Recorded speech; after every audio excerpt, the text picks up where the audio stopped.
Ilima-Lei, obviously a difficult decision tonight. Talk to me about what you're feeling right now. It's your first professional loss and first time as champion losing your belt. So what are the emotions right now going through you? Man, this is like a lot of things. I don't think I've ever bled like this before or broken my nose or cut open. So yeah, no, this is cool. I mean, honestly, this is in a weird, really weird way. This is kind of always what I felt like I needed in my career. You can't just always keep winning and excelling, you know. You have to hit some type of plateau or something, you know. So I'm actually really happy that this happened, or I'm like relieved that, okay, this is what it feels like to lose. Is that like a strange realization to you at all? I mean, hearing it, it's a little surprising. You don't really hear that often from champions that just lost their belt. So is it kind of, even for you, kind of an odd feeling? Yeah, I suppose. I mean, it's like I always say going into all my fights, like, I'm going to lose this fight, I'm going to lose this fight. And then it actually happens. I'm like, oh, fuck, okay, I really lost this fight. And, but, you know, I've always felt that how you respond to any adversity is what really makes you know, and like, so I'm good. I'm so good right now. I feel more bad for my fiance that he had to watch me get all bloodied up. This is his first fight that he's ever watched me fight. So sorry, babe. But I promise I'm okay. Mom, Dad, I'm okay. These are tears of like relief, you know. It's hard being the champion. It is hard being the champion. It's hard being it for so long. So I'm really grateful for this experience in this moment. And I'm assuming part of this maybe relief is realizing what's going to come out of it. So do you feel like this is going to motivate you, kind of kickstart you, maybe take you to places that you haven't been before? Yeah, you know, it's sometimes I feel like as champion you kind of don't get that luxury of I guess like choosing your fights or you know, like I don't know, I guess taking like really crazy fights. Like I've always wanted to be that fighter that takes a fight on 2 weeks notice, you know. And I guess just you really do almost have some more freedom when you're not at the top. So I'm excited for this next chapter. And I was joking with my corner. I was like, yay, that means I don't have to train for 5 rounds anymore in camp. I can have a 3-round camp, you know. And then I was like, well, you know, there might be a rematch or maybe we'll do a tournament. So I guess I'm still gonna have to train for 5 rounds. But yeah, it just seems like there's a little bit more flexibility when you're not the champ. And you mentioned the word relief. You know, there's a lot of things that come with having the belt. You're on posters, you're having shows in Hawaii, there's a lot going on. So is it kind of, for you, are you almost like happy to be able to kind of take a break from that for a second and maybe hit the reset button? Yeah. And that's not to say that, like, you know, I think even if I'm not the champ, I'm still going to be headlining a show in Hawaii. Like, I can't not, you know, fight on the Hawaii card. So it's okay. I know that Hawaii's going back, and I was telling like the production team, I was like, you guys, I promise I'm gonna try to win the belt back just so we can go to Hawaii. I'm doing it for you guys. So yeah, this is definitely not the end of Bellator Hawaii, and it's not the end of the road for me either. Yeah, so I heard you mention the tournament. You still got your fingers crossed that that's going to be the next move? Oh yeah, yeah, for sure. I think it was gonna or should happen regardless of who the champion is. I think you know, our division's really sick and people would love to see a tournament. Last one for me. The matchup itself, when you were in there, what was it about her and the matchup that she presented to you that you kind of struggled with? You know, what do you think the issue was that you're walking away, you're like, hey, I gotta fix this? It was definitely like way too long trying to feel her out, you know. In between rounds, I'm talking about corner, I'm like, like she doesn't hit that hard, or like, oh, she wasn't that strong on the ground, but it's like, it still took me too long. You can't spend an entire round trying to figure that out, you know. And yeah, I think I was just, I just tried the feeling out process for too long, but not to take away from her performance. Like when she did land, she freaking hit me like a brick, you know.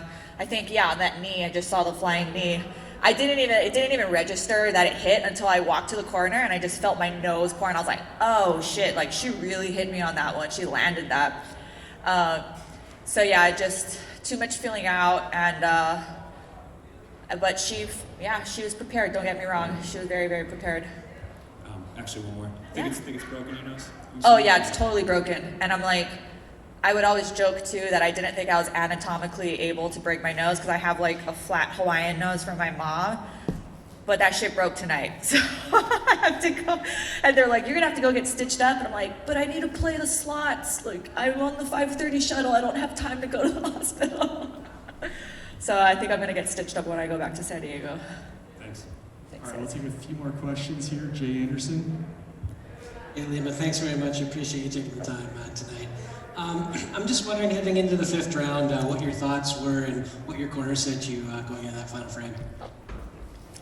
Honestly, I knew I was losing the fight going to the 5th round, and I knew she knew that. So I knew that, you know, they were gonna, really my only chance was trying to take her down like I did in the 4th. So I knew that they were just gonna be prepared for it, like watch out for her desperation takedowns, you know. But yeah, I knew I was losing it going into the 5th round.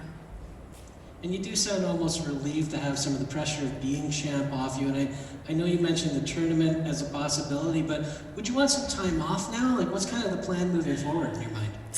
Yeah, I think I'm gonna take a little break. Yeah, I'm just laughing. This is an inside joke with my team. But yeah, I'm gonna take a break. But you know, I do like that. Well, it's interesting because as champ, I really liked that twice a year schedule that I had. You know, it gave me time to put in a solid camp and do my other stuff that I do in the, you know, outside of the cage, like my charity and everything. But now that I'm not the champ, again, like I said, I would love to be one of those fighters that takes fights on a couple weeks' notice, or you know. So I think actually being more active is would be a good option for me. Keith. Hey, Ilima, it's Keith Sewell from Sherdog. What's up, Keith? Good to talk with you again. So one thing that really impressed me tonight with you is just your character, your sportsmanship afterwards is so impressive. It seemed like Twitter was all saying the same thing. I think it shows right now that, you know, it's very rare for fighters after a loss to talk to the media, but you're willing to do that. Like, why are you willing to do that? Why do I do it? I really like Juliana. I've always liked her. I've always liked how respectful she was to people. So you know, I mean, you could see how grateful and emotional she was afterwards. I'm genuinely happy for her. You know, this isn't fake. This is me. Like, she's going to be an amazing champion. So I think it had a lot to do with her, my opponent. You know, if it was someone else I didn't like, I'll probably be like, whatever, I don't give a shit, I'll walk out, you know. But her as a person, I think she's gonna do really amazing. And also, like, this game isn't just about winning and losing and being a champion, you know. Like, Bellator, I know this one, well, I don't want to be presumptuous, but I know this one kind of hurts for a lot of people in Bellator, because you know, I'm really have a good relationship with a lot of people.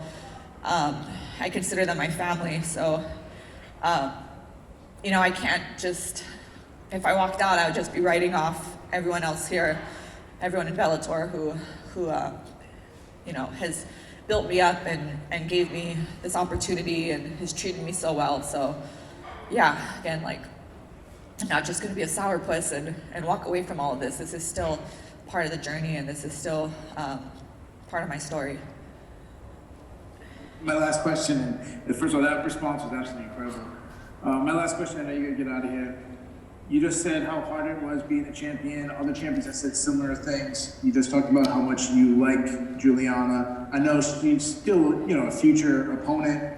You don't want to give her too much advice, but from one champion to another, what advice would you give her to make her road as a champion easier?